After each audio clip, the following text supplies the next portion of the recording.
ਇਹ ਬਾਤ ਮਲ ਜਨਮ ਜਨਮ ਦੀ ਕਟਿਐ। हाथ जोर बोले तवै चित नहीं चुराए। अपर चोर को ले गयो हमने दृष्टाए। ਵਾਹਿਗੁਰੂ ਜੀ ਕਾ ਖਾਲਸਾ ਵਾਹਿਗੁਰੂ ਜੀ ਕੀ ਫਤਿਹ। ਪਤਿਤ ਪਾਵਨ ਸਤਿਗੁਰੂ ਗਰੀਬ ਨਵਾਜ ਗੁਰੂ ਗ੍ਰੰਥ ਸਾਹਿਬ ਜੀਆਂ ਦੀ ਪਾਵਨ ਪਵਿੱਤਰ ਹਜ਼ੂਰੀ ਦਾ ਆਨੰਦ ਮਾਣ ਰਹੀ ਗੁਰੂ ਕੀ ਸੰਗਤ। ਸਤਿਗੁਰੂ ਜੀਆਂ ਨੇ ਸੁੰਦਰ ਦੀਵਾਨ ਸੰਧਿਆ ਵੇਲੇ ਦੇ ਬਖਸ਼ਿਸ਼ ਕੀਤੇ। ਆਪ ਸੰਗਤਾਂ ਗੁਰੂ ਬਾਣੀ ਦੇ ਕੀਰਤਨ ਸਰਵਣ ਕਰ ਰਹੇ ਸੀ। ਦਸਮ ਪਾਤਸ਼ਾਹ ਸਾਹਿਬ ਗੁਰੂ ਗੋਬਿੰਦ ਸਿੰਘ ਮਹਾਰਾਜ ਜੀਆਂ ਦਾ ਜੀਵਨ ਦੇ ਵਿੱਚੋਂ ਆਪਾਂ ਕਥਾ ਵਿਚਾਰਾਂ ਸਰਵਣ ਕਰ ਰਹੇ ਹਾਂ। ਸਤਿਗੁਰੂ ਜੀ ਪਾਉਂਟਾ ਸਾਹਿਬ ਤੋਂ ਚੱਲ ਕੇ ਅਨੰਦਪੁਰ ਸਾਹਿਬ ਨੂੰ ਚੱਲੇ ਜਾ ਰਹੇ ਨੇ।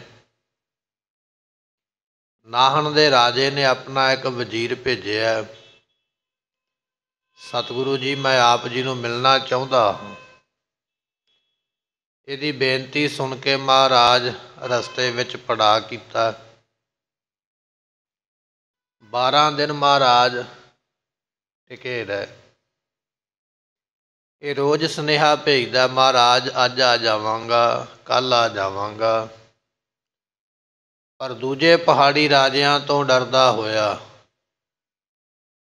ਇਹ ਆਇਆ ਨਹੀਂ ਮਹਾਰਾਜ ਨੂੰ ਮਿਲਣ ਵਾਸਤੇ। ਜਦੋਂ 12 ਦਿਨ ਲੰਘ ਗਏ, ਇੱਥੇ ਇੱਕ ਰੰਗੜਾਂ ਦਾ ਪਿੰਡ, ਇੱਕ ਫਕੀਰਾਂ ਦਾ ਪਿੰਡ ਹੈ। ਉੱਥੇ ਇਹਨਾਂ ਨੇ ਮਹਾਰਾਜ ਦੇ 2 ਊਠ ਜਿਹੜੇ ਸਾਨੂੰ ਚੋਰੀ ਕਰ ਲਏ। ਸਿੱਖਾਂ ਨੇ ਮਹਾਰਾਜ ਜੀ ਨੂੰ ਦੱਸਿਆ, ਮਹਾਰਾਜ 2 ਊਠ ਚੋਰੀ ਹੋ ਗਏ। ਸਤਿਗੁਰੂ ਜੀਆਂ ਨੇ ਦੋਨਾਂ ਪਿੰਡਾਂ ਦੇ ਮੋਹਤਬਾਰ ਵਿਅਕਤੀ ਬੁਲਾਏ ਤੇ ਮਹਾਰਾਜ ਪੁੱਛਣ ਲੱਗੇ ਵੀ ਸਾਡੇ 2 ਊਠ ਚੋਰੀ ਹੋ ਗਏ ਨੇ, ਜਿਹੜਾ ਵੀ ਕੋਈ ਲੈ ਕੇ ਗਿਆ ਹੈ ਸਾਨੂੰ ਵਾਪਸ ਕਰ ਦੇਵੇ। ਇਹ ਇਤਿਹਾਸ ਬਚਨ ਆਪਾਂ ਕੱਲ੍ਹ ਸਰਵਣ ਕੀਤੇ। ਜਿਵੇਂ ਅੱਗੇ ਮਹਾਰਾਜ ਕਿਰਪਾ ਕਰ ਰਹੇ, ਆਓ ਸਰਵਣ ਕਰੀਏ, ਮਿਲ ਕੇ ਆਖੀਏ ਸਤਿਨਾਮ ਸ੍ਰੀ ਵਾਹਿਗੁਰੂ ਸਾਹਿਬ ਜੀ। हाथ जोर बोले तवै चित नहीं चुराए। ਇਹਨਾਂ ਨੇ ਹੱਥ ਜੋੜ ਕੇ ਉਸ ਵੇਲੇ ਆਖਿਆ, ਕਹਿਣ ਲੱਗੇ ਮਹਾਰਾਜ ਵੀ ਅਸੀਂ ਆਪ ਜੀ ਦੇ ਇਹ ਜਿਹੜੇ ਊਠ ਨੇ ਨਾ, ਇਹ ਨਹੀਂ ਚੁਰਾਏ। ਮਹਾਰਾਜ ਨੇ ਪੁੱਛਿਆ ਨਾ ਵੀ ਜੇ ਚੁਰਾਏ ਨੇ ਤੇ ਦੱਸ ਦਿਓ ਭਾਈ, ਜੇ ਕੋਈ ਲੈ ਗਿਆ ਤੇ ਦੱਸ ਦਿਓ ਔਰ ਵਾਪਸ ਕਰ ਦਿਓ, ਕੁਝ ਨਹੀਂ ਕਵਾਂਗੇ। ਮਹਾਰਾਜ ਦਾ ਬਚਨ ਸੁਣ ਕੇ ਇਹਨਾਂ ਨੇ ਜਵਾਬ ਦਿੱਤਾ, ਕਹਿਣ ਲੱਗੇ ਨਹੀਂ ਮਹਾਰਾਜ, ਅਸੀਂ ਆਪ ਜੀ ਦੇ ਊਠ ਨਹੀਂ ਚੁਰਾਏ, ਸਾਨੂੰ ਉਹਨਾਂ ਊਠਾਂ ਬਾਰੇ ਕੋਈ ਪਤਾ ਨਹੀਂ ਹੈ। अपर चोर को ले गयो हमने दृष्टाए। ਹੋ ਸਕਦਾ ਹੈ ਕੋਈ ਹੋਰ ਵਿਅਕਤੀ ਤੁਹਾਡੇ ਊਠ ਲੈ ਗਿਆ ਹੋਵੇ, ਅਸੀਂ ਉਹ ਊਠ ਵੇਖੇ ਨਹੀਂ, ਕੌਣ ਲੈ ਗਿਆ, ਕਿਹਨੇ ਚੁਰਾਏ ਨੇ, ਸਾਨੂੰ ਊਠਾਂ ਬਾਰੇ ਕੁਝ ਪਤਾ ਨਹੀਂ ਹੈ, ਅਸੀਂ ਆਪ ਜੀ ਦੇ ਊਠ ਨਹੀਂ ਦੇਖੇ ਹਨ। जुदे जुदे कर तिन्हों को गुरबूजन कीने। ਸਤਿਗੁਰੂ ਪਾਤਸ਼ਾਹ ਮਹਾਰਾਜ ਨੇ ਜਿੰਨੇ ਇਹ ਪੰਚਾਇਤ ਦੇ ਮੋਹਰੀ ਆਏ ਸਨ, ਮੋਢੀ ਆਏ ਸਨ ਨਗਰ ਦੇ, ਮਹਾਰਾਜ ਨੇ ਸਾਰਿਆਂ ਨੂੰ ਵੱਖੋ ਵੱਖਰਾ ਕਰ ਲਿਆ। ਸਿੱਖਾਂ ਨੂੰ ਹੁਕਮ ਦਿੱਤਾ ਇੱਕ ਪਾਸੇ ਕਰਕੇ ਵੱਖਰੇ ਕਰ ਲਓ, ਵੱਖਰੇ ਕਰ ਲਏ। ਇਕੱਲੇ ਇਕੱਲੇ ਨੂੰ ਪੁੱਛਿਆ, ਹਾਂ ਭਾਈ ਤੂੰ ਦੱਸ ਕਿਸੇ ਕਿੰਨੇ ਊਠ ਚਰਾਇਆ। ਫਿਰ ਦੂਜੇ ਨੂੰ ਪੁੱਛਿਆ, ਤੂੰ ਦੱਸ ਕਿੰਨੇ ਊਠ ਚਰਾਇਆ। ਤੀਜੇ ਨੂੰ ਪੁੱਛਿਆ। ਵਾਰੀ ਵਾਰੀ ਮਹਾਰਾਜ ਪੁੱਛਦੇ ਸਾਰਿਆਂ, ਵੱਖੋ ਵੱਖਰਾ ਕਰਕੇ ਪਤਾ ਲੱਗੇ ਕਿ ਕਿੰਨੇ ਊਠ ਚੁਰਾਏ ਹਨ। नहीं बतावे अंध मत बड़ कपट परवीने। ਪਰ ਕਹਿਣ ਲੱਗੇ ਵੀ ਇਹ ਅੰਧੀ ਮੱਤ ਵਾਲੇ, ਬੜੇ ਕਪਟ ਦੇ ਭਰੇ ਹੋਏ, ਛਲ ਦੇ ਭਰੇ ਹੋਏ। ਕੱਲੇ ਕੱਲੇ ਨੂੰ ਪੁੱਛਣ ਦੇ ਬਾਵਜੂਦ ਵੀ ਨਹੀਂ ਦੱਸਿਆ ਮਹਾਰਾਜ ਜੀਆਂ ਨੂੰ ਵੀ ਕਿੰਨੇ ਊਠ ਚਰਾਇਆ। ਇੰਨਾ ਏਕਾ ਕਰਕੇ ਆਇਆ ਆਪਸ ਵਿੱਚ ਵੀ ਆਪਾਂ ਮਹਾਰਾਜ ਨੂੰ ਦੱਸਣਾ ਨਹੀਂ। ਗੁਰਮੁਖੋ ਮਹਾਰਾਜ ਦੀ ਫੌਜ ਦੇ 2 ਊਠ ਚੁਰਾ ਲੈਣੇ ਨਿੱਕੀ ਗੱਲ ਨਹੀਂ ਹੈ। ਔਰ ਉਹ ਵੀ ਜਦੋਂ ਮਹਾਰਾਜ ਪਹਾੜੀ ਰਾਜਿਆਂ ਤੋਂ ਜੰਗ ਜਿੱਤ ਜਾਣ, ਥੋੜ੍ਹਾ ਜਿੰਨਾ ਵੀ ਡਰ ਨਹੀਂ ਕਿ ਜਿਸ ਗੁਰੂ ਨੇ ਰਾਜੇ ਜਿੱਤ ਲਏ ਨੇ ਉਸ ਗੁਰੂ ਦਾ ਊਠ ਚੁਰਾਵਾਂਗੇ। ਤੇ ਗੁਰਮੁਖੋ ਊਠ ਕੋਈ ਨਿੱਕਾ ਜਿਹਾ ਜਾਨਵਰ ਨਹੀਂ ਹੈ ਵੀ ਘਰੇ ਉਹਨੂੰ ਕਿਤੇ ਆਪਾਂ ਛੁਪਾ ਕੇ ਰੱਖ ਲਵਾਂਗੇ। ਊਠ ਤੇ ਹੈ ਹੀ ਬੜਾ ਵੱਡਾ, ਦੂਰੋਂ ਦਿਸ ਪੈਣਾ। ਨਾ ਉਹ ਕਿਸੇ ਕੋਠੇ ਵਿੱਚ ਜਾਏ, ਨਾ ਉਹ ਕਿਸੇ ਕੰਧ ਦੇ ਓਹਲੇ ਲੁਕੇ। ਪਰ ਇਹ ਨਿਡਰ ਨੇ, ਡਰਦੇ ਨਹੀਂ। ਪਹਿਲਾਂ ਸਾਰੀ ਪੰਚਾਇਤ ਨੂੰ ਪੁੱਛਿਆ, ਜਦੋਂ ਪੰਚਾਇਤ ਨੂੰ ਨਹੀਂ ਮੰਨੇ ਫਿਰ ਕੱਲੇ ਕੱਲੇ ਨੂੰ ਪੁੱਛਿਆ, ਪਰ ਮੰਨੇ ਨਹੀਂ ਵੀ ਮਹਾਰਾਜ ਅਸੀਂ ਊਠ ਚੁਰਾਇਆ। ਇਹ ਆਪਣੀ ਗੱਲ ਤੇ ਨਹੀਂ ਆਏ ਹਨ। ਚਲੇ ਗਏ ਨਿਜ ਘਰਨ ਕੋ ਤਬ ਏਕ ਫਕੀਰ। ਕਹਿਣ ਲੱਗੇ ਵੀ ਜਦੋਂ ਇਹ ਚਲੇ ਗਏ ਨਾ, ਮਹਾਰਾਜ ਨੂੰ ਕੱਲੇ ਕੱਲੇ ਨੂੰ ਪੁੱਛ ਲਿਆ। ਕਹਿਣ ਲੱਗੇ ਨਹੀਂ ਸਾਨੂੰ ਨਹੀਂ ਤੁਹਾਡੇ ਊਠਾਂ ਦਾ ਪਤਾ। ਇੰਨੀ ਗੱਲ ਕਹਿ ਕੇ ਚਲੇ ਗਏ। ਇੰਨੇ ਚਿਰ ਨੂੰ ਇੱਕ ਫਕੀਰ ਜਿਹੜਾ ਉਹ ਮਹਾਰਾਜ ਜੀਆਂ ਦੇ ਕੋਲ ਆਪਨ ਸਮੀਪ ਹਕਾਰ ਕਹਿ ਬੋਲੇ ਗੁਰ ਧੀਰਾ। ਸਤਿਗੁਰੂ ਪਾਤਸ਼ਾਹ ਮਹਾਰਾਜ ਨੇ ਫਕੀਰ ਨੂੰ ਆਵਾਜ਼ ਮਾਰੀ। ਧੀਰ ਦੇ ਧਾਰੀ ਗੁਰੂ ਪਾਤਸ਼ਾਹ ਗੁਰੂ ਗੋਬਿੰਦ ਸਿੰਘ ਮਹਾਰਾਜ ਜੀ ਉਸ ਫਕੀਰ ਨੂੰ ਕਹਿਣ ਲੱਗੇ ਹਨ, ਮੰਗਨ ਕੇ ਮਿਸ ਕਰ ਸਦਨ ਰੰਗਰਨ ਕੇਹਰੇ। ਸਤਿਗੁਰੂ ਪਾਤਸ਼ਾਹ ਕਹਿਣ ਲੱਗੇ ਫਕੀਰ ਜੀ ਤੁਸੀਂ ਸਾਡਾ ਇੱਕ ਕੰਮ ਕਰੋ। ਫਕੀਰ ਨੇ ਹੱਥ ਜੋੜੇ, ਮਹਾਰਾਜ ਆਪ ਜੀ ਕੀ ਸੇਵਾ ਮੈਨੂੰ ਲਾਉਣ ਲੱਗੇ ਹੋ। ਸਤਿਗੁਰੂ ਪਾਤਸ਼ਾਹ ਕਹਿਣ ਲੱਗੇ ਤੂੰ ਮੰਗਣ ਦਾ ਬਹਾਨਾ ਕਰ ਵੀ ਮੈਂ ਮੰਗਣ ਚੱਲਿਆ। ਇਹਨਾਂ ਰੰਗੜਾਂ ਦੇ ਕੱਲੇ ਕੱਲੇ ਘਰ ਵਿੱਚ ਜਾ ਕੇ ਦਾਨ ਮੰਗ, ਕਿਉਂਕਿ ਲਿਬਾਸ ਤੇ ਤੂੰ ਫਕੀਰਾਂ ਵਾਲਾ ਪਾਇਆ। ਇਹਨਾਂ ਰੰਗੜਾਂ ਨੂੰ ਇਹ ਪਤਾ ਲੱਗੇ, ਪਿੰਡ ਦੇ ਲੋਕਾਂ ਨੂੰ ਇਹ ਪਤਾ ਲੱਗੇ ਵੀ ਤੂੰ ਉੱਥੇ ਮੰਗਣ ਆਇਆ। ਮੰਗਣ ਦਾ ਬਹਾਨਾ ਕਰਕੇ ਤੇ ਕੱਲੇ ਕੱਲੇ ਘਰ ਦੇ ਵਿੱਚ ਵੇਖ ਕੇ ਆ ਵੀ ਊਠ ਕਿੱਥੇ ਹੈ। ਇਹ ਮਹਾਰਾਜ ਫਕੀਰ ਨੂੰ ਆਖਦੇ ਹਨ, ਉਸਤਰ ਖੋਜੋ ਜਾਏ ਕਰ ਆਵੋ ਬਿਨੰਦੇਰੇ। ਤੇ ਸਤਿਗੁਰੂ ਪਾਤਸ਼ਾਹ ਕਹਿਣ ਲੱਗੇ ਊਠ ਨੂੰ ਵੇਖਣਾ ਤੂੰ ਹੈ, ਪਰ ਊਠ ਨੂੰ ਕਹਿਣਾ ਕੁਝ ਨਹੀਂ, ਨਾ ਰੰਗੜਾਂ ਨੂੰ ਕੁਝ ਕਹਿਣਾ। ਰੰਗੜਾਂ ਦਾ ਪਿੰਡ ਹੈ, ਨਾ ਊਠ ਨੂੰ ਕੁਝ ਕਹਿਣਾ, ਨਾ ਰੰਗੜਾਂ ਨੂੰ ਕੁਝ ਕਹਿਣਾ। ਕੇਵਲ ਊਠ ਵੇਖ ਕੇ ਤੇ ਆ ਜਾ, ਬਿਨਾਂ ਡੇਰੀ ਤੋਂ ਸਾਡੇ ਕੋਲ ਆ ਕੇ ਸਾਨੂੰ ਖਬਰ ਦੇਣਾ ਕਰ। ਸੁਣ ਕਰ ਤੂਰਨ ਤਬ ਗਏ ਪਿਛਿਆ ਹਿਤ ਲੈਵੇ। ਕਹਿਣ ਲੱਗੇ ਜਿਹੜਾ ਫਕੀਰ ਸੀ ਨਾ ਗੁਰਮੁਖੋ, ਮਹਾਰਾਜ ਦਾ ਬਚਨ ਮੰਨ ਕੇ ਕਹਿਣ ਲੱਗਾ ਠੀਕ ਹੈ ਮਹਾਰਾਜ, ਹੁਣੇ ਮੈਂ ਤਹਿਕੀਕਾਤ ਕਰਦਾ। ਇਹ ਚਲਾ ਗਿਆ ਰੰਗੜਾਂ ਦੇ ਪਿੰਡ ਦੇ ਵਿੱਚ ਬਿਨਾਂ ਡੇਰੀ ਤੋਂ। ਭਿੱਖਿਆ ਮੰਗਣ ਦਾ ਤੇ ਬਹਾਨਾ ਹੈ। ਕਿਸੇ ਦੇ ਘਰੇ ਆਖਦਾ ਮੈਨੂੰ ਰੋਟੀ ਦੇ ਦਿਓ, ਕਿਸੇ ਦੇ ਘਰੇ ਆਖਦਾ ਪਾਣੀ ਦੇ ਦਿਓ, ਕਿਸੇ ਦੇ ਘਰੋਂ ਆਟਾ ਮੰਗ ਲੈਂਦਾ, ਕੋਈ ਦਾਣੇ ਮੰਗ ਲੈਂਦਾ। ਇਹ ਭਿਕਸ਼ਾ ਮੰਗਣ ਦਾ ਤੇ ਬਹਾਨਾ ਹੈ, ਪਰ ਵੇਖਦਾ ਪਿਆ ਵੀ ਊਠ ਕਿੱਥੇ ਹੈ। ਉਤੇ ਛੁਤਰ ਤਹ ਬਰ ਗਇਓ ਜੁਗ ਖਰੇ ਦਿਖਾਵੇ। ਕਹਿਣ ਲੱਗੇ ਊਠ ਜਿਹੜੇ ਕਿਸੇ ਘਰੇ ਸਨ, ਇਹ ਦੋਨੇ ਇੱਕੇ ਘਰੇ ਖਲੋਤੇ ਹੈ ਊਠ। ਤੇ ਫਕੀਰ ਨੇ ਵੇਖ ਲੈ ਕੱਲੇ ਕੱਲੇ ਘਰ ਚੋਂ ਭਿੱਖਿਆ ਮੰਗਦਿਆਂ ਮੰਗਦਿਆਂ ਉਹ ਘਰੇ ਪਹੁੰਚ ਗਿਆ ਜਿੱਥੇ ਮਹਾਰਾਜ ਦੇ ਊਠ ਚੁਰਾ ਕੇ ਇਹਨਾਂ ਨੇ ਰੱਖੇ ਸਨ। ਤੇ ਕਹਿਣ ਲੱਗੇ ਫਕੀਰ ਬਿਨਾਂ ਡੇਰੀ ਤੋਂ ਉਸ ਘਰ ਪਹੁੰਚਾ ਹੈ। ਆਏ ਫਕੀਰ ਬਤਾਏ ਦੀਏ ਚੁਗ ਉਸਤਰ ਠੰਡ। ਇਹਨੇ ਪੂਰੀ ਤਹਿਕੀਕਾਤ ਕਰਕੇ ਪੂਰਾ ਪਤਾ ਕਰਕੇ ਤੇ ਫਕੀਰ ਛੇਤੀ ਦੇ ਨਾਲ ਆਇਆ ਜਿੱਥੇ ਗੁਰੂ ਗੋਬਿੰਦ ਸਿੰਘ ਮਹਾਰਾਜ ਬੈਠੇ ਸਨ। ਉੱਥੇ ਆ ਕੇ ਦੱਸਿਆ ਵੀ ਮਹਾਰਾਜ ਫਲਾਣੇ ਘਰ ਦੇ ਵਿੱਚ ਆਹ ਘਰ ਦਾ ਰੰਗ ਹੈ, ਇਹੋ ਜਿਹੀਆਂ ਕੰਧਾਂ ਨੇ, ਇਹੋ ਜਿਹੀ ਨਿਸ਼ਾਨੀ ਹੈ। ਉਸ ਘਰ ਦੇ ਵਿੱਚ ਮੈਂ ਤੁਹਾਡੇ ਊਠ ਬੱਧੇ ਵੇਖ ਕੇ ਆਇਆ।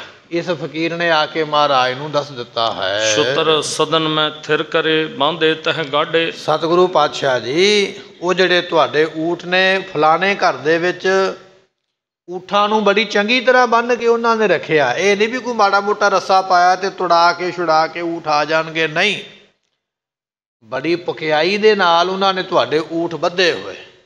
ਇੱਕ ਘਰ ਦਾ ਪੂਰਾ ਪਤਾ ਇਸ ਫਕੀਰ ਨੇ ਦੱਸਿਆ ਹੈ। ਬਹੁਰੋ ਲੋਕ ਸੋ ਗ੍ਰਾਮ ਕੇ ਨਰ ਸਰਬ ਹਕਾਰੇ। ਤੇ ਕਹਿਣ ਲੱਗੇ ਸਤਿਗੁਰੂ ਪਾਤਸ਼ਾਹ ਨੇ ਸੁਣ ਕੇ ਨਾ ਫਕੀਰ ਦੇ ਕੋਲੋਂ ਗੱਲ, ਮਹਾਰਾਜ ਨੇ ਸਿੱਖਾਂ ਨੂੰ ਭੇਜਿਆ। ਕਹਿਣ ਲੱਗੇ ਸਾਰੇ ਪਿੰਡ ਦੇ ਲੋਕ ਇਕੱਠੇ ਕਰ ਲਿਆਓ। ਪਹਿਲਾਂ ਤੇ ਮਹਾਰਾਜ ਨੇ ਸੁਭਾਵਕ ਪੁੱਛਿਆ ਵੀ ਊਠ ਕਿਹਦੇ ਕੋਲ ਦੇ ਦਿਓ, ਮੁੱਕਰ ਗਏ।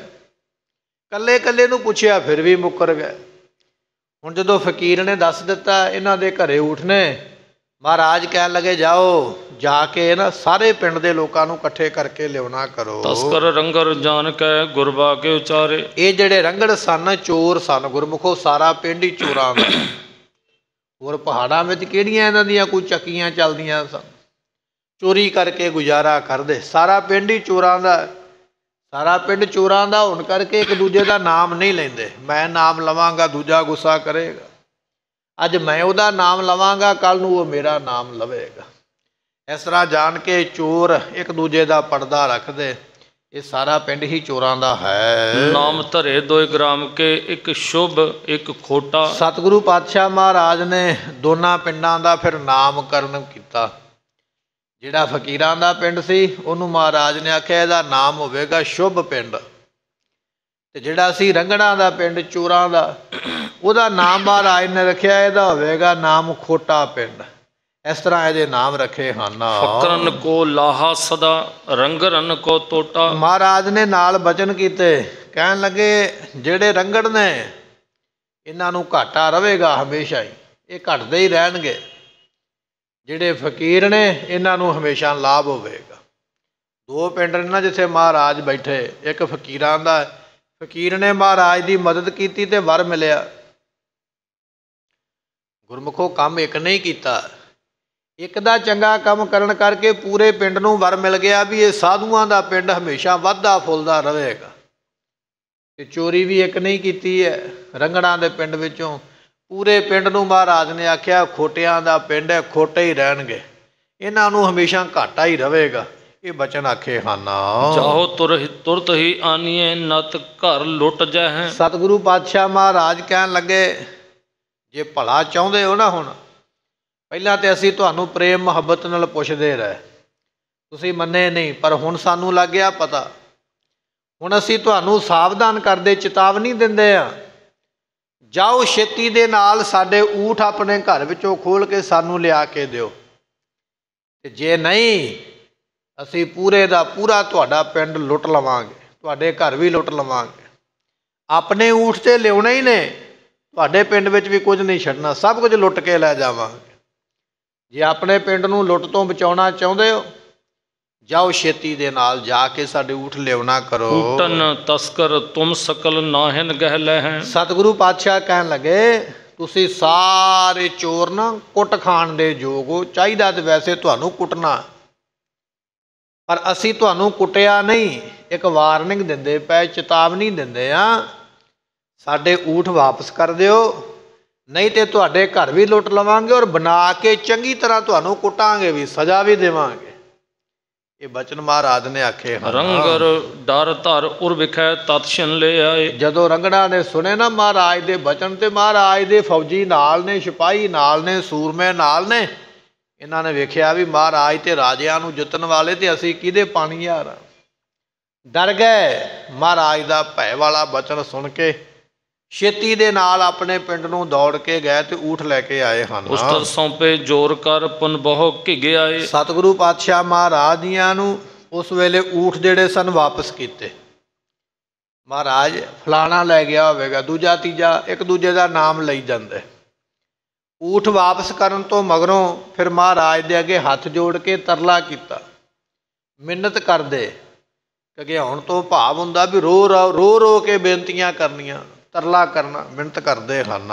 ਅਬਲੋ ਦੋਨੋਂ ਗ੍ਰਾਮ ਕੋ ਨਾਮ ਸੋ ਬਿਦਤਾਇਓ। ਕਹਿਣ ਲੱਗੇ ਵੀ ਅਜੇ ਤੱਕ ਗੁਰਮੁਖੋ ਦੋਵਾਂ ਪਿੰਡਾਂ ਦਾ ਨਾਮ ਪ੍ਰਗਟ ਹੀ ਹੈ, ਅਜੇ ਵੀ ਤੁਸੀਂ ਦੋਨਾਂ ਪਿੰਡਾਂ ਦਾ ਨਾਮ ਪ੍ਰਗਟ ਵੇਖ ਸਕਦੇ ਹੋ। ਫਕਰਨ ਕੋ ਲਾਹਾ ਘਨੋ ਸਭ ਹਨ ਸੁਖ ਪਾਇਓ। ਕਹਿਣ ਲੱਗੇ ਜਿਹੜਾ ਫਕਰਾਂ ਦਾ ਪਿੰਡ ਹੈ ਨਾ, ਉੱਥੇ ਅੱਜ ਵੀ ਉਹਨਾਂ ਨੂੰ ਲਾਭ ਹੀ ਲਾਭ ਹੈ, ਤੇ ਜਿਹੜਾ ਰੰਗੜਾਂ ਦਾ ਪਿੰਡ ਹੈ ਉੱਥੇ ਅੱਜ ਵੀ ਘਾਟਾ ਹੀ ਘਾਟਾ ਵੇਖਦੇ ਹੋ। ਟੋਟਾ ਰੰਗਰ ਗ੍ਰਾਮ ਕੋ ਕਰ ਨਾਮ ਉਚਾਰੇ। ਅੱਜ ਉਸ ਰੰਗੜਾਂ ਦੇ ਪਿੰਡ ਨੂੰ ਲੋਕੀ ਆਖਦੇ ਨੇ ਟੋਟਾ ਰੰਗੜਾਂ ਦਾ ਹੈ, ਪਿੰਡ ਰੰਗੜਾਂ ਦਾ, ਪਰ ਟੋਟਾ ਤੋਂ ਭਾਵ ਘਾਟਾ, ਉਹ ਪਿੰਡ ਦਾ ਨਾਮ ਹੀ ਪੈ ਗਿਆ ਘਾਟੇ ਵਾਲਾ ਪਿੰਡ। ਅੱਜ ਵੀ ਦੁਨੀਆ ਇਸ ਨਾਮ ਨੂੰ ਆਖਦੀ ਹੈ। ਦਾਰਦ ਜਿਨ ਕੇ ਘਰ ਵੇਖੈ ਹੋਏ ਅਲਪਹਾਰੇ। ਗੁਰਮੁਖੋ ਅੱਜ ਵੀ ਉਹਨਾਂ ਦੇ ਘਰਾਂ ਵਿੱਚ ਦਲਿੱਦਰ ਹੀ ਦਲਿੱਦਰ ਹੈ। ਦਲਿੱਦਰ ਤੋਂ ਭਾਵ ਹੁੰਦਾ ਹੈ ਬਹੁਤ ਕਮਜ਼ੋਰੀ, ਅੰਨ ਵੱਲੋਂ, ਪੈਸੇ ਵੱਲੋਂ, ਸੁੱਖ ਵੱਲੋਂ। ਅੱਜ ਵੀ ਉਹਨਾਂ ਦੇ ਘਰਾਂ ਵਿੱਚ ਲਿੱਦਰ ਹੀ ਹੈ, ਤੇ ਖਾਣ ਨੂੰ ਮਸਾਂ ਹੀ ਰੋਟੀ ਅੱਜ ਵੀ ਉਹਨਾਂ ਨੂੰ ਜੁੜਦੀ ਹੈ, ਰੋਟੀ ਮਿਲਦੀ ਹੈ ਪਰ ਮਸਾਂ ਖਾਣ ਜੋਗੀ। ਅੱਜ ਵੀ ਐਸੀ ਉਹਨਾਂ ਦੀ ਹਾਲਤ ਹੈ। ਸਤਿਗੁਰ ਕੋ ਜਿਮ ਬਾਕ ਹੋਏ ਨਿਸ਼ਫਲ ਜਾਈ। ਸਤਿਗੁਰੂ ਦੇ ਜਿਹੜੇ ਬਚਨ ਨੇ ਨਾ ਗੁਰਮੁਖੋ, ਉਹ ਕਦੇ ਖਾਲੀ ਨਹੀਂ ਜਾਂਦੇ ਹਨ। ਚੜਿਓ ਚਾਹਿਓ ਚੜਨ ਪੁਰ ਆਨੰਦ ਕੋ ਤਹਤੇ ਸੁਖਦਾਈ। ਸਤਿਗੁਰੂ ਪਾਤਸ਼ਾਹ ਇੱਥੋਂ ਹੁਣ ਆਨੰਦਪੁਰ ਸਾਹਿਬ ਨੂੰ ਚੜ੍ਹ ਕੇ ਜਾਣਾ ਚਾਹੁੰਦੇ। ਇੱਥੇ ਕੁਝ ਸਮਾਂ ਰਹਿ, ਇੱਥੋਂ ਹੁਣ ਮਹਾਰਾਜ ਅਨੰਦਪੁਰ ਸਾਹਿਬ ਨੂੰ ਚੱਲਣ ਦੀ ਤਿਆਰੀ ਕਰਦੇ ਦੋਹਰਾ ਜੈ ਸਤਿਗੁਰ ਡੇਰਾ ਕੀਓ 13 ਦਿਵਸ ਪ੍ਰਕਾਏ। ਸਤਿਗੁਰੂ ਨੇ 13 ਦਿਨ ਗੁਰਮੁਖੋ ਇੱਥੇ ਡੇਰਾ ਰੱਖਿਆ, 13 ਦਿਨ ਮਹਾਰਾਜ ਇੱਥੇ ਬੈਠੇ ਹਨ। ਅਬ ਤਿਸ ਥਲ ਮਹਿ ਸਿੰਘ ਨਰ ਜਗ੍ਹਾ ਲਈ ਬਣਾਏ। ਕਹਿਣ ਲੱਗੇ ਵੀ ਹੁਣ ਜਦੋਂ ਭਾਈ ਸੰਤੋਖ ਸਿੰਘ ਨੇ ਇਤਿਹਾਸ ਲਿਖਿਆ, ਕਹਿੰਦੇ ਮੈਂ ਦਰਸ਼ਨ ਕਰਕੇ ਆਇਆ, ਮਹਾਰਾਜ ਦਿਆਂ ਸਿੱਖਾਂ ਨੇ ਜਗ੍ਹਾ ਲੈ ਕੇ ਤੇ ਉੱਥੇ ਗੁਰੂ ਪਾਤਸ਼ਾਹ ਦੀ ਯਾਦਗਾਰ ਬਣਾਈ ਹੈ। ਗੁਰਮੁਖੋ ਅੱਜ ਵੀ ਤੁਸੀਂ ਜਾਂਦੇ ਹੋ ਨਾ ਪਾਉਂਟਾ ਸਾਹਿਬ ਦਰਸ਼ਨ ਕਰਨ ਵਾਸਤੇ, ਤੇ ਰਸਤੇ ਵਿੱਚ ਗੁਰਦੁਆਰਾ ਸਾਹਿਬ ਹੈ, ਨਾਹਨ ਦੇ ਰਾਜ ਦੇ ਵਿੱਚ ਗੁਰਦੁਆਰੇ ਸਾਹਿਬ ਦਾ ਨਾਮ ਹੀ ਟੋਕਾ ਸਾਹਿਬ ਹੈ। ਅੱਜ ਵੀ ਤੁਸੀਂ ਦਰਸ਼ਨ ਕਰ ਸਕਦੇ ਹੋ। ਟੋਕਾ ਸਾਹਿਬ ਗੁਰਦੁਆਰਾ ਸਾਹਿਬ ਦਾ ਨਾਂ, ਜਿੱਥੇ ਮਹਾਰਾਜ ਬਿਰਾਜੇ ਹਨ। ਨਿਸ਼ਾਨੀ ਸੰਦ ਅਬ ਗੁਰ ਜਾਗਾ ਨਾਮ ਕੋ ਭਖਤ ਹੈ ਟੋਕਾ। ਹੁਣ ਉਸ ਜਗ੍ਹਾ ਨੂੰ ਸੰਗਤਾਂ ਟੋਕਾ ਸਾਹਿਬ ਕਹਿੰਦੀਆਂ, ਜਿੱਥੇ ਮਹਾਰਾਜ ਬੈਠੇ ਸਨ। ਊਠ ਚੁਰਾਏ ਮੇਦਨੀ ਪ੍ਰਕਾਸ਼ ਰਾਜਾ ਨਹੀਂ ਮਿਲਣ ਆਇਆ ਮਹਾਰਾਜ ਜੀਆਂ ਨੂੰ, ਨਾਹਨ ਦਾ ਰਾਜਾ। ਬੇਨਤੀ ਕਰਕੇ ਰੋਕ ਲਿਆ ਜਾਂਦਿਆਂ ਸਤਿਗੁਰਾਂ ਨੂੰ, ਮਹਾਰਾਜ ਰੁਕੋ ਮੈਂ ਮਿਲਣ ਆਉਣਾ, ਪਰ ਆਇਆ ਨਹੀਂ। 13 ਦਿਨ ਮਹਾਰਾਜ ਰੁਕੇ, ਇੱਥੇ ਊਠ ਚੁਰਾਏ ਗਏ, ਕਈ ਤਰ੍ਹਾਂ ਦੇ ਬਚਨ ਬਿਲਾਸ। ਉੱਥੇ ਗੁਰਦੁਆਰਾ ਸਾਹਿਬ ਅੱਜ ਸੁਸ਼ੋਭਿਤ ਹੈ, ਨਾਮ ਟੋਕਾ ਸਾਹਿਬ ਹੈ। ਸਿੰਘਨ ਤੇ ਹਮ ਸ਼ਰੌਨ ਸੁਨ ਨਹਿ ਆਖ ਬਿਲੋਕਾ। ਭਾਈ ਸਾਹਿਬ ਜੀ ਕਹਿੰਦੇ ਮੈਂ ਸੁਣਿਆ ਗੁਰੂ ਕੀ ਸੰਗਤ ਤੋਂ, ਇਹ ਜਦੋਂ ਇਤਿਹਾਸ ਲਿਖਦੇ ਨਾ ਮੈਂ ਖੋਜ ਕਰਕੇ ਸੁਣਿਆ ਵੀ ਟੋਕਾ ਸਾਹਿਬ ਗੁਰਦੁਆਰਾ ਹੈ, ਪਰ ਗੁਰੂ ਕੀ ਸੰਗਤ ਬਚਨ ਇਹ ਆ ਵੀ ਮੈਂ ਅੱਖਾਂ ਨਾਲ ਵੇਖਿਆ ਨਹੀਂ, ਮੈਂ ਖੁਦ ਨਹੀਂ ਵੇਖ ਕੇ ਆਇਆ, ਮੈਂ ਸੁਣਿਆ ਹੈ। ਸੁਣਿਆ ਗੁਰੂ ਕਿਹਾ ਸਿੱਖਾਂ ਦੇ ਕੋਲੋਂ ਬਚਨ ਝੂਠ ਨਹੀਂ ਹੋ ਸਕਦਾ, ਪਰ ਮੈਂ ਵੇਖਿਆ ਨਹੀਂ। ਇਹ ਭਾਈ ਸੰਤੋਖ ਸਿੰਘ ਦੀ ਗਵਾਹੀ ਹੈ। ਪਰ ਗੁਰਮੁਖੋ ਅੱਜ ਉਹ ਗੁਰਦੁਆਰਾ ਸਾਹਿਬ ਹੈ ਟੋਕਾ ਸਾਹਿਬ, ਜਿੱਥੇ ਮਹਾਰਾਜ ਬਿਰਾਜੇ ਸਨ। ਭਾਈ ਬਰਾਤ ਸਤਿਗੁਰ ਚੜ੍ਹੇ ਵੱਜ ਉੱਠਿਓ ਨਗਾਰਾ। ਅਗਲੇ ਦਿਨ ਦਾ ਦਿਨ ਚੜ੍ਹਿਆ ਤੇ ਮਹਾਰਾਜ ਨੇ ਹੁਕਮ ਦਿੱਤਾ, ਚਲੋ ਭਾਈ ਚੱਲੀਏ ਅਨੰਦਪੁਰ ਸਾਹਿਬ ਨੂੰ। ਨਗਾਰੇ ਵਜਾਏ ਗਏ ਹਨ। ਸੈਨਾ ਤਿਆਰ ਅਰੂੜ ਹੈ ਧਰ ਸ਼ਸਤਰ ਦੁਆਰਾ। ਸਤਿਗੁਰੂ ਪਾਤਸ਼ਾਹ ਮਹਾਰਾਜ ਦੀ ਫੌਜ ਤਿਆਰ ਹੋ ਗਈ, ਸ਼ਸਤਰ ਸਜਾ ਕੇ ਘੋੜਿਆਂ ਦੇ ਉੱਪਰ ਮਹਾਰਾਜ ਦੇ ਸੂਰਮੇ ਸਜ ਗਏ ਹਨ।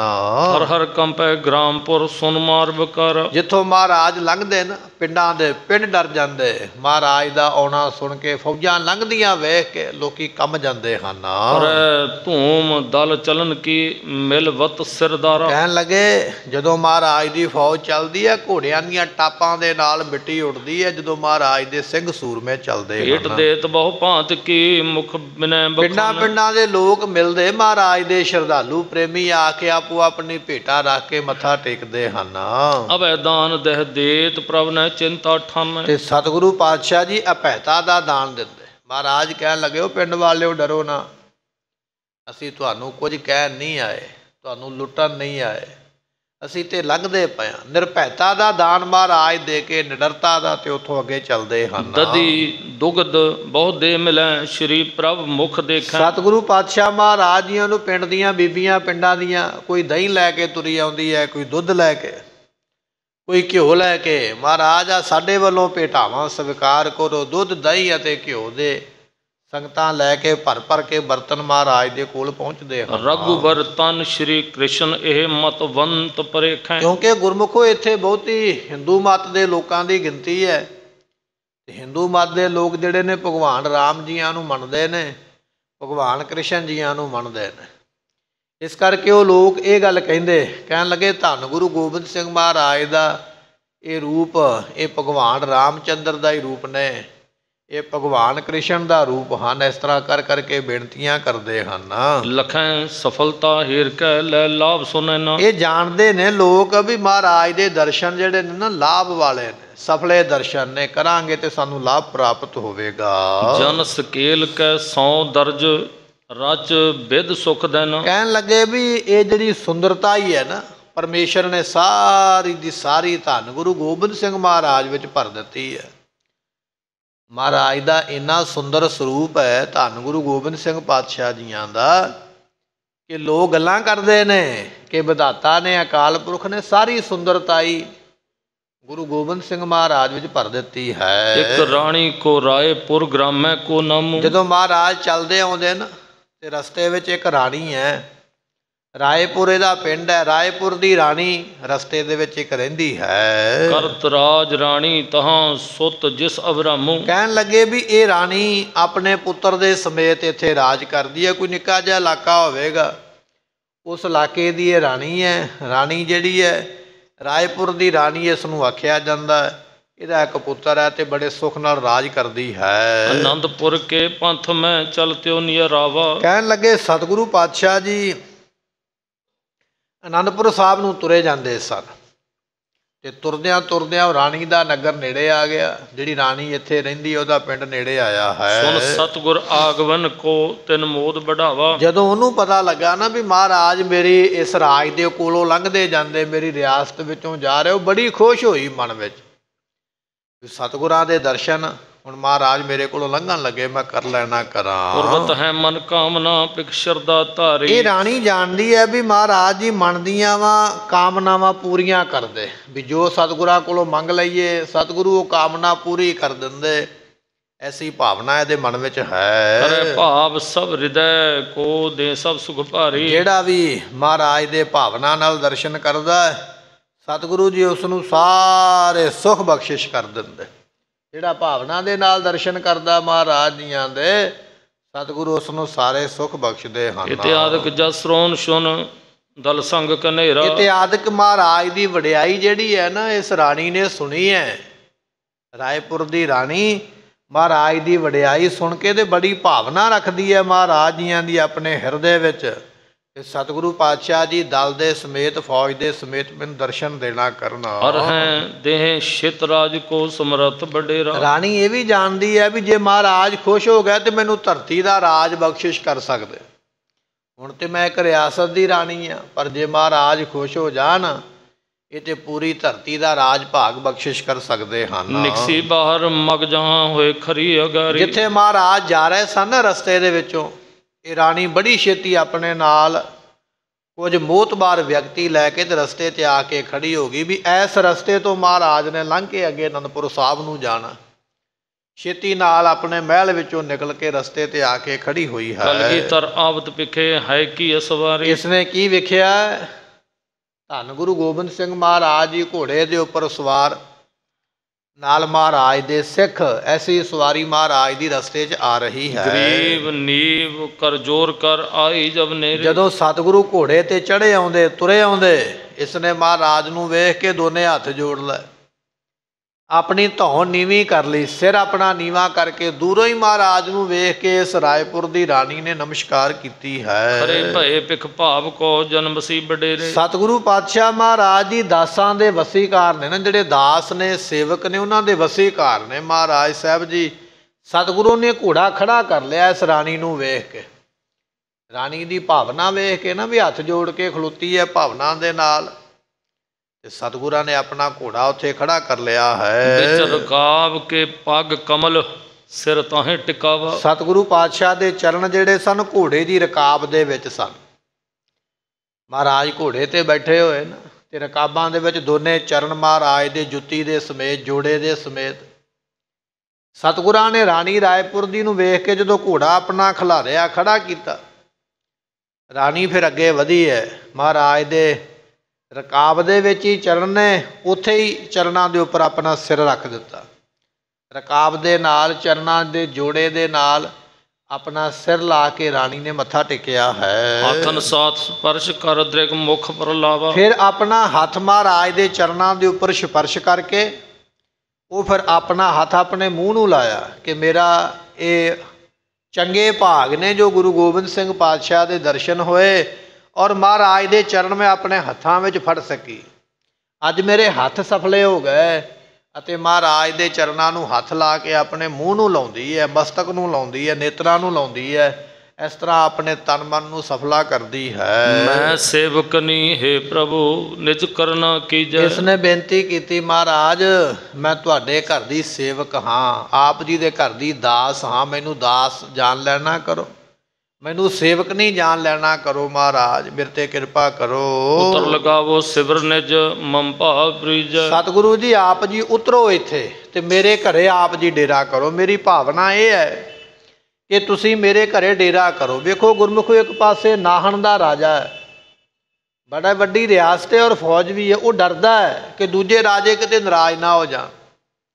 ਇਹ ਰਾਣੀ ਹੈ, ਇਹਦੇ ਕੋਲ ਬਹੁਤਾ ਵੱਡਾ ਰਾਜ ਵੀ ਨਹੀਂ ਹੈ, ਪਰ ਭਾਵਨਾ ਬੇਨਤੀ ਕਰਦੀ, ਮਹਾਰਾਜ ਆਪ ਜੀ ਮੇਰੇ ਘਰ ਦੇ ਵਿੱਚ ਡੇਰਾ ਕਰਨਾ ਕਰੋ। ਜਥਾ ਸ਼ਕਤ ਸੇਵਾ ਕਰੋ ਸ਼ਰਧਾ ਉਰ ਮੇਰੇ। ਸਤਿਗੁਰੂ ਪਾਤਸ਼ਾਹ ਮੇਰੇ ਮਨ ਵਿੱਚ ਸ਼ਰਧਾ ਬੜੀ ਹੈ, ਮੈਂ ਆਪ ਜੀ ਦੀ ਸੇਵਾ ਕਰਾਂਗੀ। ਜਿੰਨੇ ਕੁ ਜੋਗੀ ਮੈਂ ਹੋਈ ਨਾ, ਜਿੰਨਾ ਕੁ ਮੈਨੂੰ ਰੱਬ ਨੇ ਬਲ ਦਿੱਤਾ ਹੈ, ਜਿੰਨੀ ਕੁ ਮੇਰੇ ਕੋਲ ਮਾਇਆ ਧਨ ਹੈ, ਜਿੰਨਾ ਵੀ ਮੈਂ ਕਰ ਸਕੀ ਮੈਂ ਵੱਧ ਤੋਂ ਵੱਧ ਆਪ ਜੀ ਦੀ ਸੇਵਾ ਕਰਾਂਗੀ। ਕਦਮ ਪਦਮ ਨਿਜ ਸਦਮ ਮੈਂ ਫੇਰੋ ਮੁਖ ਹੀਰੇ। ਸਤਿਗੁਰੂ ਪਾਤਸ਼ਾਹ ਜੀ ਆਪ ਜੀ ਦੇ ਜਿਹੜੇ ਚਰਨ ਹਨ ਪਦਮ ਵਰਗੇ ਨੇ, ਜਾਂ ਆਪ ਜੀ ਦੇ ਚਰਨਾਂ ਦੇ ਵਿੱਚ ਸੋਹਣਾ ਪਦਮ ਹੈ।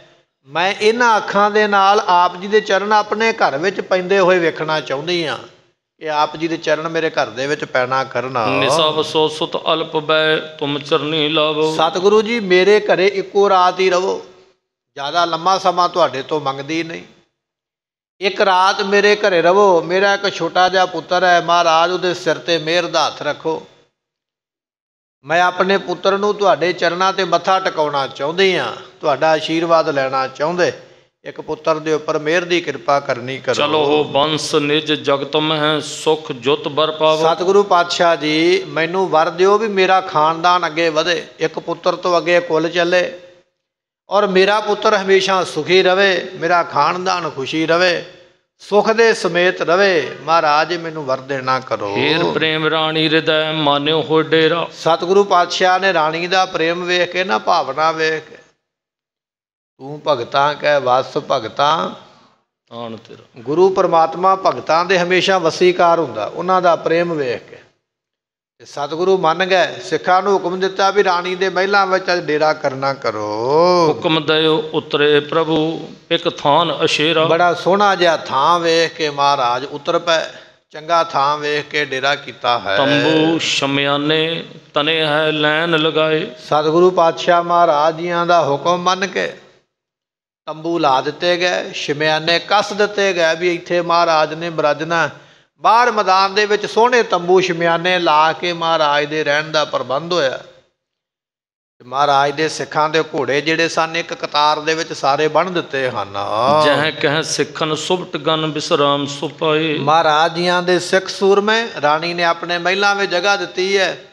ਜਿੱਥੇ ਕਿਸੇ ਨੂੰ ਚੰਗਾ ਲੱਗਾ ਵੀ ਮੈਂ ਇੱਥੇ ਆਰਾਮ ਕਰਨਾ, ਉਹੀ ਕਮਰਾ, ਉਹੀ ਮਹਿਲ ਦਾ ਕੋਨਾ, ਉਹੀ ਖਾਣ ਵਾਸਤੇ ਔਰ ਆਰਾਮ ਕਰਨ ਵਾਸਤੇ ਵਸਤੂਆਂ ਜਿਵੇਂ ਜਿਵੇਂ ਕਿਸੇ ਨੇ ਮੰਗੀਆਂ ਚਾਹੀਦੀਆਂ ਸਨ ਰਾਣੀ ਨੇ ਪਹੁੰਚਾਈਆਂ ਹਨ। ਰਾਣੀ ਅੰਤਰ ਜਾਏ ਕਰ ਪਠ ਕਰ ਤ੍ਰਿਣ ਦਾਨਾ। ਉਸ ਵੇਲੇ ਰਾਣੀ ਅੰਦਰ ਗਈ ਮਹਿਲਾਂ ਦੇ, ਆਪਣੇ ਸੇਵਕਾਂ ਨੂੰ ਹੁਕਮ ਕਰਕੇ ਮਹਾਰਾਜ ਦੇ ਘੋੜਿਆਂ ਵਾਸਤੇ ਘਾਹ ਤੇ ਦਾਣੇ ਦਾ ਪ੍ਰਬੰਧ ਕੀਤਾ ਹੈ। ਸੇਵਾ ਕਰ ਸਭ ਭਾਂਤ ਕੀ ਘ੍ਰਿਤ ਬਹੁ ਮਿਸ਼ਟਾਨਾ। ਇਸ ਤਰ੍ਹਾਂ ਘੋੜਿਆਂ ਵਾਸਤੇ ਮਿੱਠਾ ਤੇ ਘਿਓ ਤੇ ਆਦਿ ਖੁਰਾਕ ਵਾਸਤੇ ਭੇਜਿਆ, ਖਾਣ ਵਾਸਤੇ ਘਾਹ ਤੇ ਚਾਰਨ ਵਾਸਤੇ ਦਾਣਾ ਉਸ ਵੇਲੇ ਪ੍ਰਬੰਧ ਕੀਤਾ ਹੈ। ਸੂਖਮ ਚਾਵਰ ਚੂਨ ਬਹੁ ਦੀਨ ਸਮਨ ਭਾਏ। ਮਹਾਰਾਜ ਦੇ ਸੂਰਮਿਆਂ ਦੇ ਵਾਸਤੇ ਲੰਮੇ ਬਰੀਕ ਚੌਲ ਬਾਸਮਤੀ ਦੇ ਬਣਾਉਣ ਵਾਸਤੇ, ਅਤੇ ਇਸੇ ਤਰ੍ਹਾਂ ਚੂਣ ਤੋਂ ਭਾਵ ਆਟਾ, ਆਟੇ ਦੇ ਪ੍ਰਸ਼ਾਦੇ ਬਣਾਉਣ ਵਾਸਤੇ ਤੇ ਚੌਲ ਜਿਹੜੇ ਬਣਾਉਣ ਵਾਸਤੇ ਭੇਜੇ ਹਨ।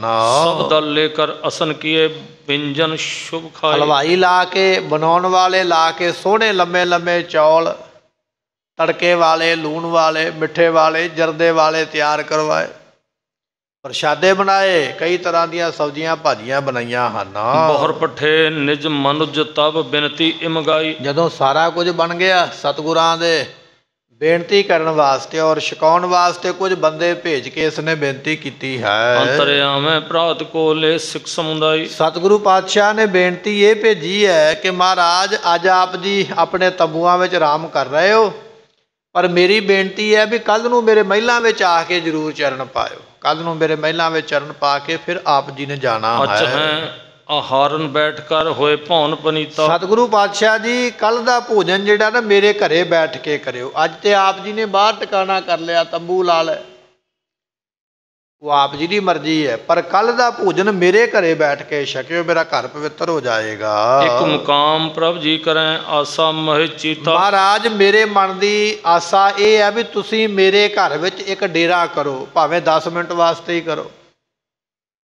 ਅੱਜ ਦਾ ਪ੍ਰਸ਼ਾਦਾ ਤੁਹਾਡਾ ਤਿਆਰ ਹੋ ਗਿਆ, ਤੁਸੀਂ ਬੈਠ ਕੇ ਛਕ ਲਿਆ, ਪਰ ਕੱਲ੍ਹ ਦਾ ਭੋਜਨ ਮੇਰੇ ਮਹਿਲਾਂ ਵਿੱਚ ਆ ਕੇ ਛਕੋ, ਮੇਰੇ ਮਹਿਲਾਂ ਵਿੱਚ ਚਰਨ ਪਾਓ, ਤੁਹਾਡਾ ਡੇਰਾ ਮੇਰੇ ਘਰ ਵਿੱਚ ਹੋਵੇ, ਮੇਰੇ ਮਨ ਦੀ ਇੱਛਾ ਹੈ। ਸੁਖਤ ਜਥਾ ਸੁਖ ਸਭ ਭਏ ਕਰ ਖਾਨ ਰੂਪਾਨਾ। ਇਸ ਤਰ੍ਹਾਂ ਮਹਾਰਾਜ ਸਾਹਿਬ ਜੀਆਂ ਨੂੰ ਹੁਕਮ ਦੇ ਕੇ ਬੇਨਤੀ ਕਰਕੇ ਸਾਰੇ ਸੂਰਮੇ ਸੁੱਖਾਂ ਦੇ ਨਾਲ ਰਾਤ ਨੂੰ ਸੌਂ ਕੇ ਆਰਾਮ ਕਰਦੇ, ਖਾਣਾ ਪੀਣਾ ਕਰਕੇ ਭੋਜਨ ਪ੍ਰਸ਼ਾਦਾ ਛਕਿਆ ਹੈ। ਨਿਰਪਣੀ ਉਠ ਵੱਡ ਪ੍ਰਾਤ ਕੋ ਕਰਵਾਏ ਇਸ਼ਨਾਨਾ। ਕਹਿਣ ਲੱਗੇ ਇਸ ਰਾਣੀ ਨੇ ਅੰਮ੍ਰਿਤ ਵੇਲੇ ਉੱਠ ਕੇ ਸਤਿਗੁਰਾਂ ਦੇ ਇਸ਼ਨਾਨ ਵਾਸਤੇ ਜਲ ਦਾ ਪ੍ਰਬੰਧ, ਕੱਪੜਿਆਂ ਦਾ ਪ੍ਰਬੰਧ, ਜੋ ਵੀ ਨਹਾਉਣ ਦੀਆਂ ਵਸਤੂਆਂ, ਵਸਤਰ ਪਹਿਨਣ ਵਾਸਤੇ ਸਾਰੇ ਪ੍ਰਬੰਧ ਕੀਤੇ ਹਨ।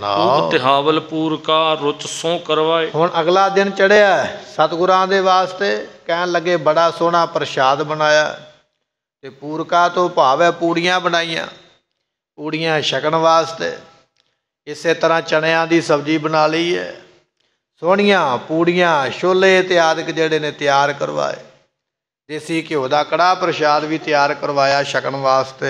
ਬੜੇ ਕਚੌਰੀ ਦਦ ਮਿਲਨ ਪਾਏ ਸਮੁਦਾਏ। ਇਸੇ ਤਰ੍ਹਾਂ ਵੜੀਆਂ ਦੀ ਸਬਜ਼ੀ ਤਿਆਰ ਕਰਵਾਈ ਹੈ, ਤੇ ਕਹਿਣ ਲੱਗੇ ਕਚੌਰੀਆਂ ਵੀ ਤਿਆਰ ਕਰਵਾ ਲੀਆਂ, ਤੇ ਦਹੀਂ ਦੇ ਵਿੱਚ ਕਹਿਣ ਲੱਗੇ ਇਸਨੇ ਬੂੰਦੀ ਪਾ ਲਈ ਹੈ, ਬੜਾ ਸੋਹਣਾ ਦਹੀਂ ਤਿਆਰ ਕਰ ਲਿਆ। ਇਹ ਛਕਣ ਦੇ ਸਾਰੇ ਪਦਾਰਥ ਬਣਾਏ ਹਨ। ਕ੍ਰਿਤ ਪੂੰਚਤ ਚਾਵਰ ਕਰੇ ਜੁਗ ਭਾਂਤਲ ਮੇਰੇ। ਇਸ ਤਰ੍ਹਾਂ ਕਹਿਣ ਲੱਗੇ ਕੁਝ ਚੌਲ ਜਿਹੜੇ ਸਨ ਉਹ ਦੇਸੀ ਘਿਓ ਦਾ ਤੜਕਾ ਲਾ ਕੇ ਬਣਾਏ, ਉਹਦੇ ਵਿੱਚ ਗੰਢਾ ਟੋਟਾ ਵਗੈਰਾ ਪਾ ਕੇ ਹੋਰ ਸਵਾਦ ਬਣਾ ਲਿਆ। ਤੜਕੇ ਵਾਲੇ ਚੌਲ ਵੀ ਬਣਾ ਕੇ ਬੈਠੀ ਹੈ। ਤੇ ਕਹਿਣ ਲੱਗੇ ਇਸੇ ਤਰ੍ਹਾਂ ਲੰਮੇ ਲੰਮੇ ਚੌਲ ਜਿਹੜੇ ਨੇ ਉਹ ਜਰਦੇ ਦੇ ਰੂਪ ਦੇ ਵਿੱਚ ਬਣਾ ਕੇ ਤਿਆਰ ਕੀਤੇ ਹਨ। ਮਧੁਰ ਸਲਵਣ ਪ੍ਰਕਾਰ ਕੇ ਸੂਖਮ ਬਹੁਤੇ। ਕੁਝ ਚੌਲ ਮਿੱਠੇ ਬਣਾਏ, ਕੁਝ ਚੌਲ ਲੂਣ ਵਾਲੇ ਕਰਾਰੇ ਬਣਾ ਲਏ, ਕੁਝ ਭੋਜਨ ਮਿੱਠੇ ਬਣਾ ਲਏ ਛਕਣ ਵਾਸਤੇ, ਕੁਝ ਭੋਜਨ ਲੂਣ ਵਾਲੇ ਨਮਕ ਵਾਲੇ ਬਣਾਏ ਔਰ ਮਸਾਲੇ ਅਨਕ ਵਿਦ ਮੇਵੇ ਗਨ ਪਾਏ। ਕਹਿਣ ਲੱਗੇ ਮੇਵੇ ਪਾ ਪਾ ਕੇ, ਗਿਰੀਆਂ ਪਾ ਪਾ ਕੇ, ਕਾਜੂ ਪਾ ਪਾ ਕੇ ਬੜੀ ਸੋਹਣੀ ਖੀਰ ਬਣਾਈ ਹੈ, ਮਸਾਲੇ ਪਾ ਪਾ ਕੇ ਸਬਜ਼ੀਆਂ ਬਣਾਈਆਂ ਹਨ। ਸੁਪ ਕਰੀ ਬਹੁ ਭਾਂਤ ਕੀ ਅਤ ਸਵਾਦ ਉਪਾਏ। ਬੜੇ ਸੋਹਣੇ ਹਲਵਾਈ ਲੱਗੇ ਹੋਏ, ਹਲਵਾਈਆਂ ਨੇ ਬਹੁਤ ਮਸਾਲੇ ਪਾ ਕੇ ਬੜੀਆਂ ਖੁਸ਼ਬੂਦਾਰ ਮਹਿਕਦਾਰ ਸਬਜ਼ੀਆਂ ਬਣਾਈਆਂ, ਸੋਹਣੇ ਤੜਕੇ ਲੱਗੇ ਹੋਏ, ਸਾਰਾ ਕੁਝ ਰਸੋਈਆਂ ਨੇ ਤਿਆਰ ਕੀਤਾ ਹੈ। ਸੂਪਕਾਰ ਚਾਤੁਰ ਮਹਾ ਤਿਨ ਢਿੱਗ ਹੋਏ ਰਾਣੀ। ਗੁਰਮੁਖੋ ਇਹ ਜਿਹੜੇ ਰਸੋਈਏ ਨੇ ਨਾ ਬੜੇ ਚਾਤੁਰ ਨੇ, ਚਲਾਕ ਨੇ ਸਬਜ਼ੀ ਭਾਜੀ ਬਣਾਉਣ ਵਿੱਚ। ਹੁਣ ਗੁਰਮੁਖੋ ਸਬਜ਼ੀ ਉਹੀ ਹੈ, ਭਾਂਡਾ ਵੀ ਉਹੀ ਹੈ, ਮਸਾਲੇ ਵੀ ਉਹੀ, ਪਰ ਬਣਾਉਣ ਵਾਲੇ ਦਾ ਤਰੀਕਾ ਵੱਖਰਾ ਹੁੰਦਾ। ਇੱਕ ਭਾਜੀ ਬਣਾਉਂਦਾ ਮੂੰਹ ਨਾਲੋਂ ਲੈਂਦੀ ਨਹੀਂ ਹੈ, ਇੱਕ ਭਾਜੀ ਬਣਾਉਂਦਾ ਮੂੰਹ ਨੂੰ ਜਾਂਦੀ ਨਹੀਂ ਹੈ, ਰਾਹ ਵਿੱਚ ਹੀ ਖਲੋ ਜਾਂਦੀ, ਖਾਣ ਨੂੰ ਜੀ ਨਹੀਂ ਕਰਦਾ।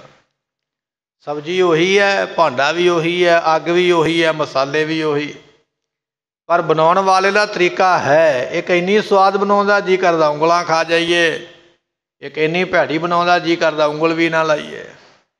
ਪਰ ਕਹਿਣ ਲੱਗੇ ਵੀ ਇਸ ਹਲਵਾਈ ਨੇ ਬਹੁਤ ਸੋਹਣੇ ਸਵਾਦਿਸ਼ਟ ਭੋਜਨ ਬਣਾਏ ਹਨ। ਰੀਤ ਬਤਾਵਤ ਅਨਕ ਵਿਦ ਬੜ ਸੁਮਤ ਸਿਆਣੀ। ਕਹਿਣ ਲੱਗੇ ਇਹ ਰਾਣੀ ਦੱਸਦੀ ਪਈ ਹੈ ਰਸੋਈਆਂ ਨੂੰ, ਜਿਹੜੇ ਰਸੋਈ ਬਣਾਉਣ ਵਾਲੇ ਨਾ ਹਲਵਾਈ, ਦੱਸਦੀ ਹੈ ਵੀ ਚੌਲ ਕਿਵੇਂ ਬਣਾਉਣੇ ਨੇ, ਸਬਜ਼ੀ ਕਿਵੇਂ ਬਣਾਉਣੀ ਹੈ, ਦੱਸ ਕੇ ਤਰੀਕੇ ਦੇ ਨਾਲ ਜਿਵੇਂ ਇਹਨੇ ਕਿਹਾ ਉਸ ਮੁਤਾਬਕ ਸਭ ਕੁਝ ਬਣਾ ਕੇ ਤਿਆਰ ਕੀਤਾ। ਸਤਿਗੁਰ ਜਬ ਪ੍ਰਾਤ ਕੇ ਕਰ ਸ਼ੌਚ। ਕਹਿਣ ਲੱਗੇ ਰਾਣੀ ਦੇ ਹੁਕਮ ਅਨੁਸਾਰ ਹਲਵਾਈਆਂ ਨੇ ਬੜੀਆਂ ਸੋਹਣੀਆਂ ਸਬਜ਼ੀਆਂ, ਬੜੇ ਸੋਹਣੇ ਚੌਲ, ਕਈ ਤਰ੍ਹਾਂ ਦੇ ਦਹੀਂ, ਪੂੜੀਆਂ, ਕਚੌਰੀਆਂ, ਬੜਾ ਕੁਝ ਬਣਾ ਕੇ ਤਿਆਰ ਕਰਵਾ ਲਿਆ। ਇੱਧਰ ਅੰਮ੍ਰਿਤ ਵੇਲੇ ਮਹਾਰਾਜ ਗੁਰੂ ਗੋਬਿੰਦ ਸਿੰਘ ਪਾਤਸ਼ਾਹ ਜੀ ਇਸ਼ਨਾਨ ਪਾਨ ਕਰਕੇ ਤਿਆਰ ਹੋਏ ਹਨ। ਇਤ ਸਤਿਗੁਰ ਜਬ ਪ੍ਰਾਤ ਭੇ ਕਰ ਸੋਚ ਇਸ਼ਨਾਨਾ। ਤੇਰੇ ਆਨੰਦ ਕੇ ਧਿਆਨ ਮੈਂ ਜੈ ਭੇਦ ਨਾ ਨਾਨਾ। ਸਤਿਗੁਰੂ ਪਾਤਸ਼ਾਹ ਮਹਾਰਾਜ ਸਾਹਿਬ ਜੀ ਅੰਮ੍ਰਿਤ ਵੇਲੇ ਧਿਆਨ ਦੇ ਵਿੱਚ ਜੁੜ ਗਏ, ਤੇ ਧਿਆਨ ਤੋਂ ਬਿਨਾਂ ਗੱਲ ਨਹੀਂ ਬਣਦੀ ਹੈ। ਧਿਆਨ ਜੁੜੇਗਾ ਤੇ ਤਾਂ ਹੀ ਗੱਲ ਬਣੇਗੀ, ਧਿਆਨ ਨਹੀਂ ਜੁੜੇਗਾ ਤੇ ਫਿਰ ਗੱਲ ਨਹੀਂ ਨਾ ਬਣਦੀ ਹੈ।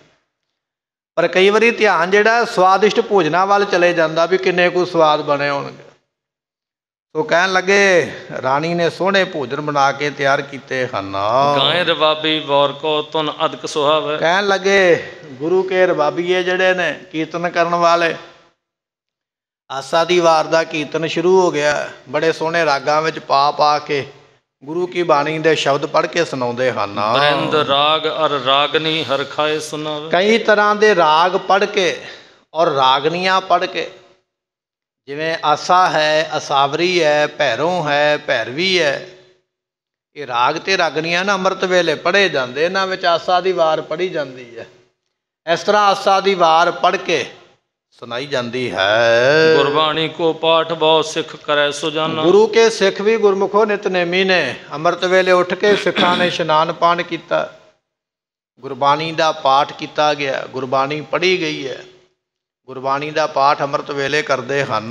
ਜਪਜੀ ਆਦਿਕ ਸੁਖਮਨੀ ਜਨ ਪੁੰਨ ਬਹਾਨਾ। ਗੁਰੂ ਕੇ ਸਿੱਖ ਕੋਈ ਜਪਜੀ ਸਾਹਿਬ ਪੜ੍ਹਦਾ ਪਿਆ, ਕੋਈ ਸੁਖਮਨੀ ਸਾਹਿਬ ਪੜ੍ਹਦਾ ਪਿਆ। ਜਿਸ ਬਾਣੀ ਦਾ ਬਹੁਤ ਵੱਡਾ ਮਹਾਤਮ ਹੈ, ਉਸ ਬਾਣੀ ਨੂੰ ਪੜ੍ਹਨ ਵਾਲੇ ਸਤਿਗੁਰਾਂ ਨੇ ਗੁਰਬਾਣੀ ਦਾ ਨਾਮ ਰੱਖਿਆ ਸੁਖਮਣੀ, ਸੁੱਖਾਂ ਦੀ ਮਣੀ, ਸੁੱਖਾਂ ਨੂੰ ਦੇਣ ਵਾਲੀ। ਪਹਿਲੇ ਸਮਿਆਂ ਵਿੱਚ ਨਾ ਰਾਜਿਆਂ ਕੋਲ ਮਣੀਆਂ ਮੰਤਰ ਹੋਇਆ ਕਰਦੇ, ਜਿਨ੍ਹਾਂ ਤੋਂ ਆਪਣੀਆਂ ਇੱਛਾਵਾਂ ਲੋੜਾਂ ਪੂਰੀਆਂ ਕਰਦੇ। ਧੰਨ ਗੁਰੂ ਅਰਜਨ ਦੇਵ ਪਾਤਸ਼ਾਹ ਨੇ ਬਾਣੀ ਰਚੀ, ਬਾਣੀ ਦਾ ਨਾਮ ਹੀ ਸੁੱਖਾਂ ਦੀ ਮਣੀ ਰੱਖ ਦਿੱਤਾ। ਸਾਡੇ ਹਰੇਕ ਸਿੱਖ ਦੇ ਕੋਲ ਇਹ ਬਾਣੀ ਹੋਵੇਗੀ, ਹਰੇਕ ਸਿੱਖ ਦੇ ਕੋਲ ਇਹ ਮਣੀ ਹੋਵੇਗੀ। ਜਿਹੜਾ ਪੜ੍ਹੇਗਾ ਨਾ, ਚਾਰ ਪਦਾਰਥ ਜੇ ਕੋ ਮੰਗੈ ਸਾਧ ਜਨਾ ਕੀ ਸੇਵਾ ਲਗ, ਐਸੇ ਬਖਸ਼ਿਸ਼ ਵਾਲੇ ਬਚਨ। ਜਿਹੜਾ ਇਸ ਬਾਣੀ ਨੂੰ ਪੜ੍ਹੇਗਾ, ਸੁਣੇਗਾ, ਉਹਨੂੰ ਸਾਰੇ ਪਦਾਰਥ ਦਿੰਦੀ ਹੈ। ਇਸ ਤਰ੍ਹਾਂ ਮਹਾਰਾਜ ਜੀਆਂ ਦੇ ਸਿੱਖ ਜਿਹੜੇ ਨੇ ਅੰਮ੍ਰਿਤ ਵੇਲੇ ਸੁਖਮਨੀ ਸਾਹਿਬ ਦਾ ਪਾਠ, ਤੇ ਸਿੱਖ ਜਿਹੜੇ ਜਪਜੀ ਸਾਹਿਬ ਗੁਰਬਾਣੀ ਦਾ ਪਾਠ ਕਰਦੇ ਹਨ। ਇਸ ਬਿਦ ਭਇਓ ਪ੍ਰਕਾਸ਼ ਦਿਨ ਧਰ ਚੀਰ ਸਰੀਰ। ਕਹਿੰਦੇ ਵੀ ਇਸ ਤਰ੍ਹਾਂ ਗੁਰੂ ਕਿਆਂ ਸਿੱਖਾਂ ਨੂੰ ਬਾਣੀ ਪੜ੍ਹਦਿਆਂ, ਨਾਮ ਜਪਦਿਆਂ ਗੁਰਮੁਖੋ ਦਿਨ ਚੜ੍ਹ ਗਿਆ, ਪ੍ਰਕਾਸ਼ ਹੋ ਗਿਆ, ਚਾਨਣ ਹੋ ਗਿਆ। ਉਹਨਾਂ ਸਮਿਆਂ ਵਿੱਚ ਅੱਜ ਵਰਗੇ ਚਾਨਣ ਦੇ ਸਾਧਨ ਨਹੀਂ ਸਨ। ਲੋਕ ਦੀਵਾ ਜਗਾ ਲੈਂਦੇ, ਲਾਲਟੈਨ ਜਗਾ ਲੈਂਦੇ, ਜਾਂ ਮਸ਼ਾਲ ਜਗਾ ਲੈਂਦੇ। ਜੋ ਚਾਨਣ ਬਹੁਤ ਘੱਟ ਹੋਇਆ ਕਰਦਾ, ਪਰ ਪ੍ਰਸ਼ਾਦਾ ਭੋਜਨ ਛਕਣ ਤੱਕ ਕਹਿਣ ਲੱਗੇ ਵੀ ਧਰਤੀ ਤੇ ਸੂਰਜ ਦਾ ਪ੍ਰਕਾਸ਼ ਚਿੱਟਾ ਦਿਨ ਚੜ੍ਹ ਗਿਆ। ਇੰਨੇ ਚਿਰ ਨੂੰ ਦਿਨ ਚੜ੍ਹਿਆ। ਮਹਾਰਾਜ ਜੀਆਂ ਨੇ ਧਿਆਨ ਧਾਰਨ ਕਰਨ ਤੋਂ ਉਪਰੰਤ ਆਪਣੇ ਸਰੀਰ ਤੇ ਸੋਹਣੇ ਵਸਤਰ ਸਜਾ ਕੇ ਤਿਆਰ ਹੋਏ ਹਨ।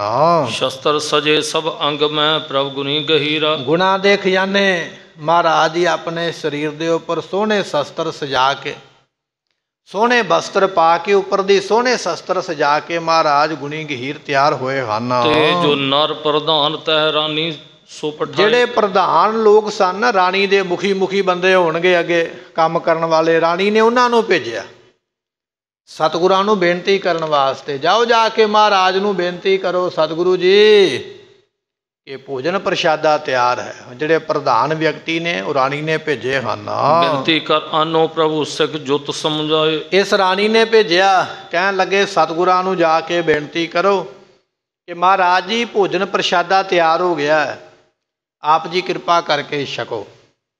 ਇਹ ਜਿਹੜੇ ਪ੍ਰਧਾਨ ਵਿਅਕਤੀ ਨੇ ਰਾਣੀ ਨੇ ਭੇਜੇ ਹੋਏ, ਇਹ ਸਤਿਗੁਰਾਂ ਨੂੰ ਆ ਕੇ ਬੇਨਤੀ ਕਰਨਗੇ, ਔਰ ਮਹਾਰਾਜ ਸਾਹਿਬ ਜੀ ਦੇ ਘਰ ਵਿੱਚ ਜਾ ਕੇ ਕਿਵੇਂ ਭੋਜਨ ਪ੍ਰਸ਼ਾਦਾ ਛਕਦੇ, ਔਰ ਕਿਹੜੀ ਕਿਹੜੀ ਕਿਰਪਾ ਕਰਦੇ ਮਹਾਰਾਜ, ਇਹ ਆਪਾਂ ਅਗਲੇ ਦੀਵਾਨ ਵਿੱਚ ਸਰਵਣ ਕਰਾਂਗੇ। ਭੁੱਲਾਂ ਚੁੱਕਾਂ ਦੀ ਮੁਆਫੀ, ਲੇਖਾ ਕਤਹਿ ਨਾ ਛੁਟੀਐ, ਬਖਸ਼ਨਹਾਰ ਬਖਸ਼ ਲੈ। ਵਾਹਿਗੁਰੂ ਜੀ ਕਾ ਖਾਲਸਾ, ਵਾਹਿਗੁਰੂ ਜੀ ਕੀ ਫਤਿਹ। ਵਾਹਿਗੁਰੂ ਸਾਹਿਬ ਜੀ।